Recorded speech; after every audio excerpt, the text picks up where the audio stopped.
नमस्कार दोस्तों, जय श्री कृष्णा। कैसे हो सभी? मैं जाद आकर, मेरे YouTube चैनल पर सभी का धन्यवाद, वेलकम। आज हम बीएससी का कुछ सिलेबस देखते हैं और इसका पेपर स्टार्ट करते हैं। तो बीएससी का सिलेबस क्या होता है, एक बार अपन वापस देखते हैं कि इसके 3 पेपर होते हैं। पहला पेपर होता है अमूर्त बीजगणित,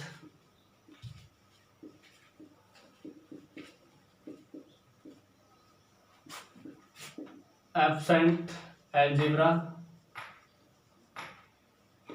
दूसरा पेपर होता है इसका सम्मिश्र विश्लेषण,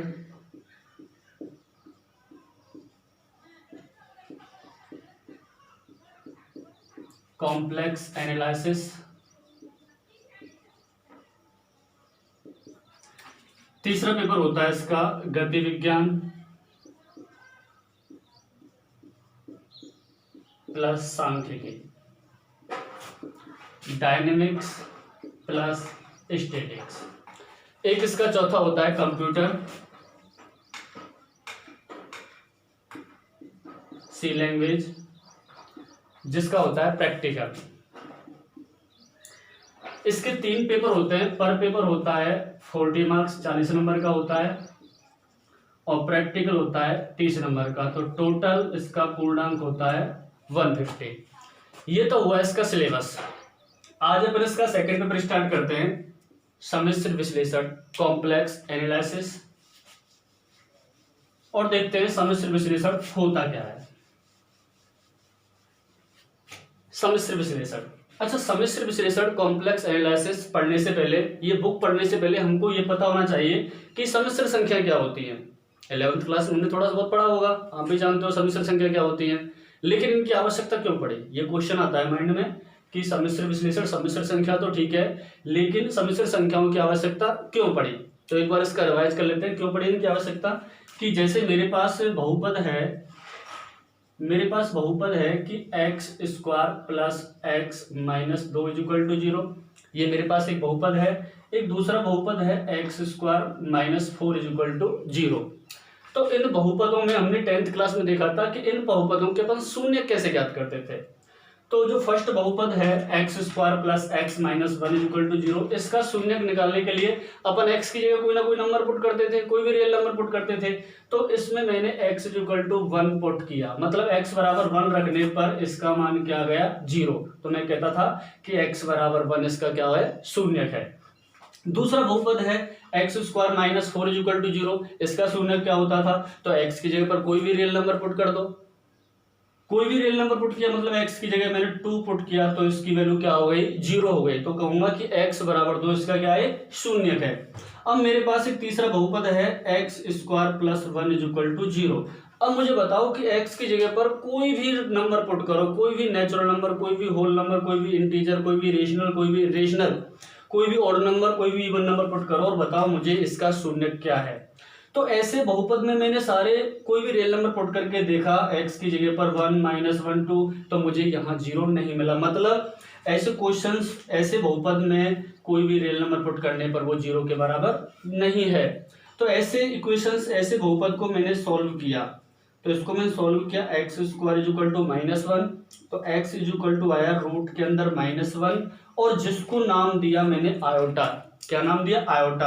अब इस आयोटा को मैं इस बहुपद में पुट करता हूं, तो मुझे मिलता है आयोटा का square plus 1 equal to, solve करते हैं इसको आगे, तो ये हो जाएगा रूट -1 का स्क्वायर प्लस 1, तो -1 प्लस 1 इक्वल टू 0। तब इस बहुपद में मैंने x की जगह पर आयोटा पुट किया, तब इसका मुझे मिला बहुपद।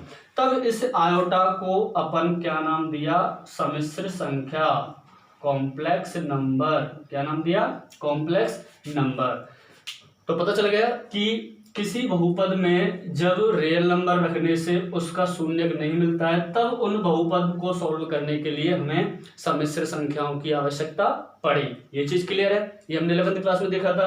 अब देखो, अपन 11th क्लास का कुछ मैटर और रिवाइज करते हैं, क्योंकि 11th क्लास में जो टॉपिक थे उनका यहाँ पर यूज होगा, क्योंकि इसकी फर्स्ट यूनिट है बीएससी 3rd ईयर की फर्स्ट यूनिट है विश्लेषित फंक्शन, और विश्लेषित फंक्शन तक पहुंचने के लिए हम सम्मिश्र विश्लेषण बुक रीड कर रहे हैं, और सम्मिश्र विश्लेषण के लिए हमें सम्मिश्र संख्याओं का ज्ञान होना बहुत जरूरी है, और उसके लिए अपन को वापस 11th में चलना है, और उसके लिए वहां पर कुछ चीजें रिवाइज करनी है। तो देखो सम्मिश्र संख्या का निरूपण अपन कैसे करते थे, x प्लस आयोटा y के रूप में। तो ये होता था सम्मिश्र संख्या का निरूपण होता था। अच्छा, जहां पर x और y ये दोनों होती थी अपनी वास्तविक संख्याएं, वास्तविक संख्या होती थी, इस रियल नंबर होते थे, ये होता था अपना रियल पार्ट, वास्तविक भाग, और इसको बोलते थे अपन इमेजिनरी पार्ट, काल्पनिक भाग। ठीक है, z equal to x plus iota y, ये क्या होता था, सम्मिश्र संख्या का निरूपण, जहां पर x और y दोनों रियल नंबर होते थे, x को अपन रियल पार्ट और आयोटा वाले पार्ट को अपन क्या बोलते थे, इमेजिनरी पार्ट बोलते थे।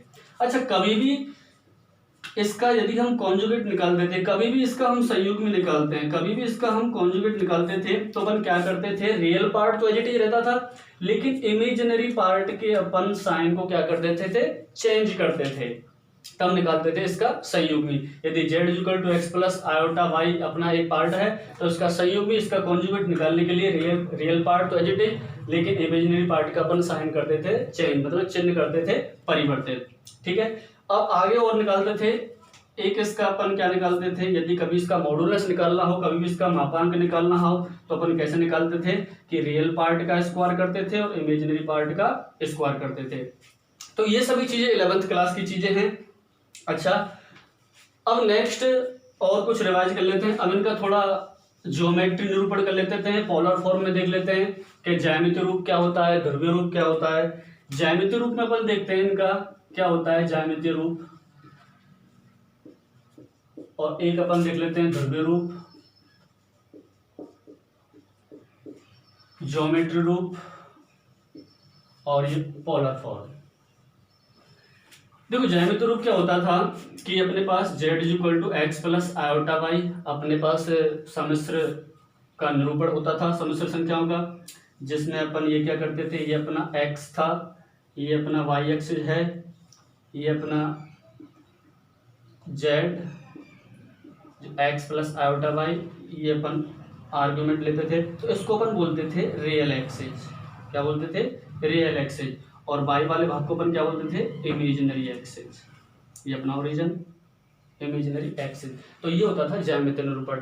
पोलर फॉर्म के लिए अपन क्या करते थे कि z equal to x plus iota y था, जिसके लिए पोलर फॉर्म निकालने के लिए अपना x है, ये अपना y है, ये अपना यहाँ पर लेते थे r कोमा थीटा, ये एंगल अपना थीटा था, ये अपनी डिस्टेंस r थी। तब पोलर फॉर्म में अपन क्या करते थे कि x इक्वल टू अपन लेते थे r cos थीटा, और y इक्वल टू अपन क्या लेते थे, r sin थीटा। ठीक है, यहाँ पर x इक्वल टू अपन क्या मानते थे, r cos थीटा मानते थे, और y इक्वल टू अपन क्या मानते थे, r sin थीटा मानते थे। और कभी भी tan थीटा निकालना होता था तो फर्स्ट में अपन सेकंड से क्या कर देते थे, डिवाइड कर देते थे, मतलब y अपॉन x। और थीटा निकालना होता था तो क्या करते थे, tan inverse y upon x। ये भी अपने 11th क्लास का वापस से रिवाइज किया है, क्योंकि ये सभी चीजें हमको याद होनी चाहिए, क्योंकि ये सभी चीजों का यूज होगा किसमें, कॉम्प्लेक्स विश्लेषण, सम्मिश्र विश्लेषण में। अभी हम 11th क्लास का रिवाइज करने के बाद सीधे पेपर पर पहुंचते हैं। अपना पेपर है सम्मिश्र विश्लेषण, BSc 3rd ईयर, जिसकी फर्स्ट यूनिट है अपने पास विश्लेषिक फलन। विश्लेषिक फलन, एनालिटिक फंक्शन, ये अपनी फर्स्ट यूनिट है। तो देखो, फर्स्ट यूनिट पढ़ने से पहले, मतलब विश्लेषिक फलन टॉपिक क्लियर करने से पहले, हम सम्मिश्र विश्लेषण पढ़ रहे हैं, तो हमें कम से कम सम्मिश्र फलन का तो बारे में जानकारी होनी चाहिए। सम्मिश्र विश्लेषिक फलन पढ़ने से पहले, फलन तो अपन जानते हैं, 12th क्लास से पढ़ा था, 11th क्लास से पढ़ा था, लेकिन विश्लेषिक फलन पढ़ना है। विश्लेषिक फलन पढ़ने से पहले हमें सम्मिश्र फलन भी पता होना चाहिए। तो विश्लेषिक फलन पढ़ने से पहले अपन पढ़ते हैं सम्मिश्र चर का फलन। अपना फर्स्ट टॉपिक है सम्मिश्र चर का फलन।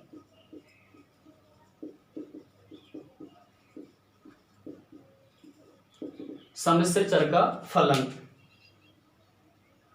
Function of complex variable. क्या है, function, a function of complex variable. ठीक है, एक सम्मिश्र चर का फलन। एक सम्मिश्र चर का फलन क्या होता है? अच्छा, सम्मिश्र चर का फलन के लिए कि मैंने माना W बराबर एफ जेड, क्षेत्र डी में जेड का कोई फलन है,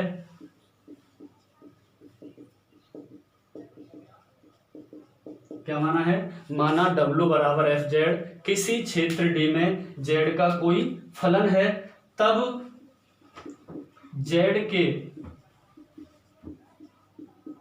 प्रत्येक मान के लिए, तब जेड के प्रत्येक मान के लिए W के एक या एक से अधिक मान विद्यमान है।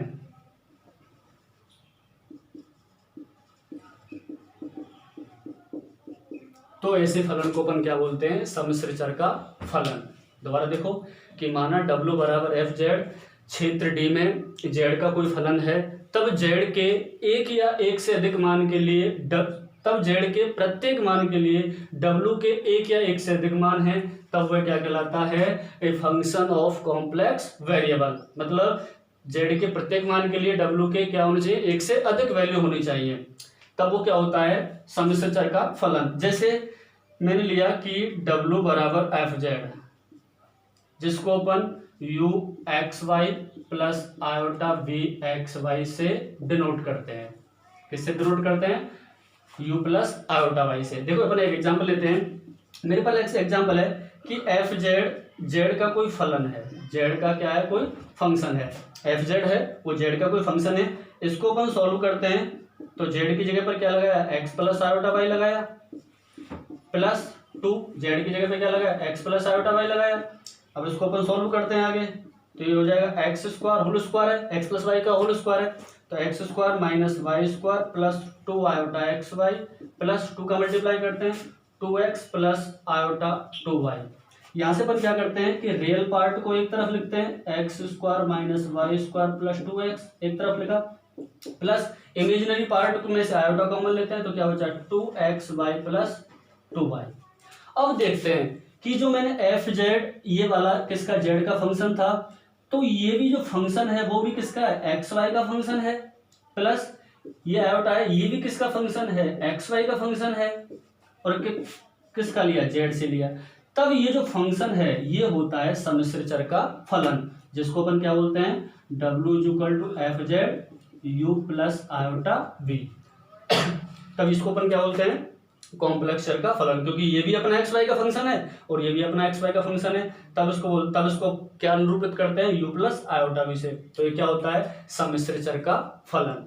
अब देखो इस सम्मिश्र चर के फलन में या तो जेड का एक मान पुट हो सकता, या तो जेड का एक मान पुट करें तो W का एक मान हो सकता है, या W के बहुत सारे मान हो सकते हैं। अब डिपेंड करता है फंक्शन कैसा है। अगर फंक्शन में एक मान रखने से एक मान निकल रहा है, या फंक्शन में कोई वैल्यू पुट करने से इसके W के 2 या 2 से अधिक मान निकल रहे हैं, वो फंक्शन पर डिपेंड करता है। अब इससे आगे बढ़ते हैं कि कब जेड का एक मान रखें तो उसको क्या बोलेंगे, और जेड का एक मान रखने पर W के 2 से अधिक मान निकले तब उसको क्या बोलते हैं। अब आगे निकलते हैं अपन एकमानी फलन और बहुमानी फलन। अपना टॉपिक है एकमानी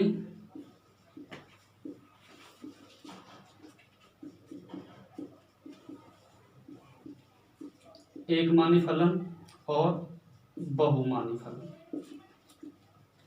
देखो W बराबर एफ जेड, क्षेत्र डी में जेड का फलन है। सम्मिश्र चर का फलन क्या होता है कि W बराबर एफ जेड, कोई क्षेत्र डी है, कोई डोमेन डी है, उसमें जेड का कोई फंक्शन है। यदि जेड का एक मान रखें, यदि जेड का एक मान रखने पर W का भी एक मान प्राप्त होता है तो वो होता है एकमानी फलन। जेड का एक मान रखने पर W का भी एक मान मिले तो वो होता है एकमानी फलन। समझ में आया? याद नहीं रखना है, रट्टा नहीं मानना है, सिर्फ समझना है। यदि जेड का हम एक मान रखें तो W का भी यदि हमें एक मान मिले तो वो कैसा फलन होता है? एकमानी फलन।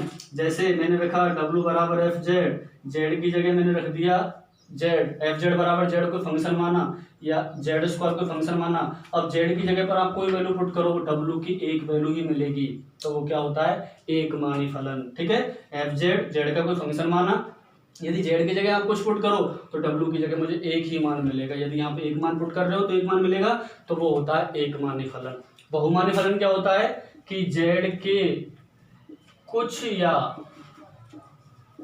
सभी मान रखने पर डब्ल्यू के एक से अधिक मान प्राप्त हों, एक से अधिक मान प्राप्त हों, तब वो क्या होता है, बहुमानी फलन। दोबारा देखो, यदि जेड के कुछ या सभी मान रखें और डब्ल्यू के एक से अधिक मान निकले तो वो क्या होता है, बहुमानी फलन।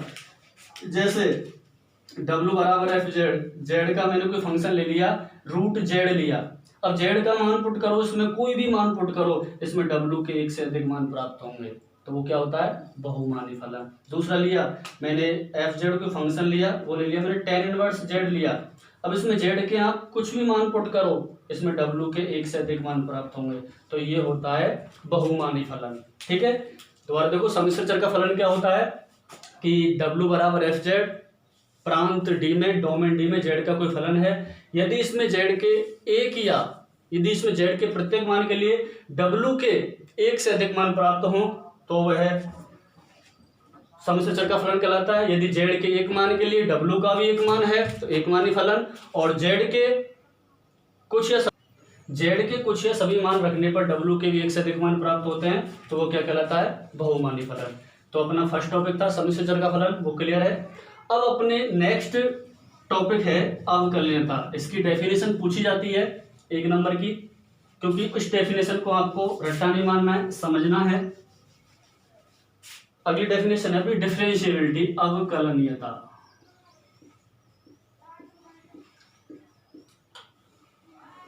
डिफरेंशिएबिलिटी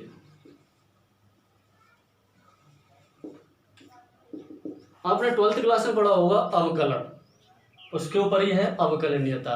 यदि आपको 12th क्लास की अवकलनीयता क्लियर है, उसकी डेफिनेशन क्लियर है, उसका फॉर्मूला क्लियर है, तो बीएससी की डेफिनेशन में कोई दिक्कत नहीं है, कोई प्रॉब्लम नहीं है, क्योंकि ये डेफिनेशन आपको याद होनी जरूरी है। इसके बेस पर ही अपन कुछ क्वेश्चंस करेंगे, कुछ थ्योरम्स करेंगे जो इंपॉर्टेंट है, एग्जाम में पूछी जाती है, पिछले बार काफी बार पूछी गई है।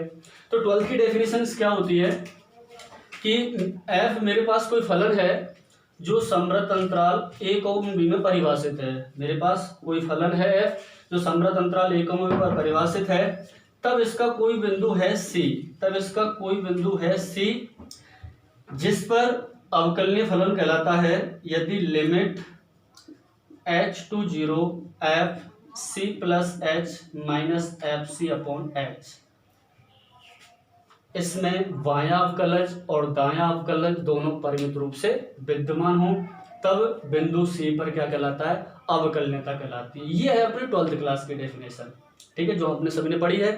यदि ये आपको क्लियर है तो बीएससी की डेफिनेशन क्या होती है अवकलनीयता की, कि माना W बराबर एफ जेड किसी क्षेत्र D में Z का कोई फलन है।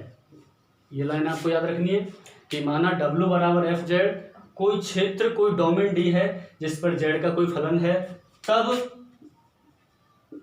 फलन एफ जेड किसी बिंदु जेड पर अवकलनीयता कहलाएगा यदि limit del z to 0 f z plus del z minus f z upon del z पर कैसा होना चाहिए, परिमित रूप से विद्यमान होना चाहिए। कैसा होना चाहिए, परिमित रूप से विद्यमान। दोबारा देखो, माना W बराबर एफ जेड, कोई प्रांत D है उसमें Z का फलन है, तब एफ जेड बिंदु Z बराबर Z0 या Z बराबर Z0 पर अवकलनीय कहलाएगा। अवकलनीयता कहलाता है यदि limit del z to 0 f z plus del z minus f z upon del z कैसा होना चाहिए, परिमित रूप से विद्यमान, तब वो क्या कहलाएगा, अवकलनीयता। इसकी डेफिनेशन इंपॉर्टेंट है, पूछता है 1 नंबर में कभी कभी। इसकी डेफिनेशन आपको डेफिनेशन याद रखने की जरूरत नहीं है, आपको समझना है। W बराबर एफ जेड क्या होता है, सम्मिश्र चर का फलन भी पढ़ा था, कहां पर, प्रांत D में किसी बिंदु पर। तब W बराबर एफ जेड सम्मिश्र चर का कोई फलन है, तब एफ जेड किसी बिंदु पर अवकलनीय कहलाएगा यदि वही 12th की कंडीशन है सेम से, परिमित रूप से कैसा होना चाहिए, विद्यमान, तब वो क्या कहलाएगा। ये कंडीशन आपको याद रखनी है, ये कंडीशन अपन क्वेश्चन में यूज करेंगे, इंपॉर्टेंट क्वेश्चन आएंगे जो एग्जाम में पूछे जाते हैं। अच्छा, एक डेफिनेशन और होती है कि यदि डेल जेड अपना 0 की ओर अग्रसर हो रहा है, यदि एफ कोई फंक्शन है अपना, w बराबर एफ जेड अपना कोई फलन है प्रांत डी में, यदि डेल जेड 0 की ओर अग्रसर हो रहा था, तब limit z to z 0 f z minus f z naught upon z minus z naught परिमित रूप से क्या हो, विद्यमान हो। ये भी कैसा होना चाहिए, परिमित रूप से विद्यमान होगा, तब वो क्या कहलाएगा, अवकलनीयता। तो अपना एक बार रिवाइज कर लेते हैं। बीएससी थर्ड ईयर का सेकंड पेपर है, ये सेकंड पेपर की फर्स्ट यूनिट है विश्लेषिक फलन एनालिटिक फंक्शन, जिसका हमने फर्स्ट टॉपिक पढ़ा था सम्मिश्र चर का फलन, a function of complex variable. वो क्या होता था, w बराबर एफ जेड प्रांत डी में जेड का कोई फलन है, यदि जेड के एक या कुछ मानों के लिए w के भी अधिक मान हो तो सम्मिश्र चर का फलन, यदि जेड का एक मान के लिए w का भी एक मान है तो एक मानी, और जेड के कुछ या सभी मानों के लिए w के एक से अधिक मान है तो बहुमानी फलन। अवकलनीयता थी सेकेंड इसका टॉपिक था। अवकलनीयता में क्या होती है, w बराबर एफ जेड प्रांत डी में जेड का कोई फंक्शन है, ये तब फलन एफ जेड किसी बिंदु पर अवकलनीयता कहलाएगा यदि इस कंडीशन परिमित रूप से विद्यमान हो या ये कंडीशन परिमित रूप से विद्यमान हो। ठीक है बेटा, ये था अपना अवकलनीयता। अब हम अगली क्लास में अवकलनीयता के ऊपर इसके 2-3 क्वेश्चंस देखते हैं, इसकी 2-3 प्रमेय देखते हैं, वो अपन अगली क्लास में पढ़ेंगे। यदि आपको तब तक आपको ये सारी चीज़ें अच्छे से याद कर लें, अच्छे से पढ़ लें। नेक्स्ट क्लास में अपन इसके कुछ क्वेश्चंस करते हैं। यदि आपको वीडियो अच्छी लगी है तो लाइक, सब्सक्राइब, कमेंट्स और शेयर। Thank you.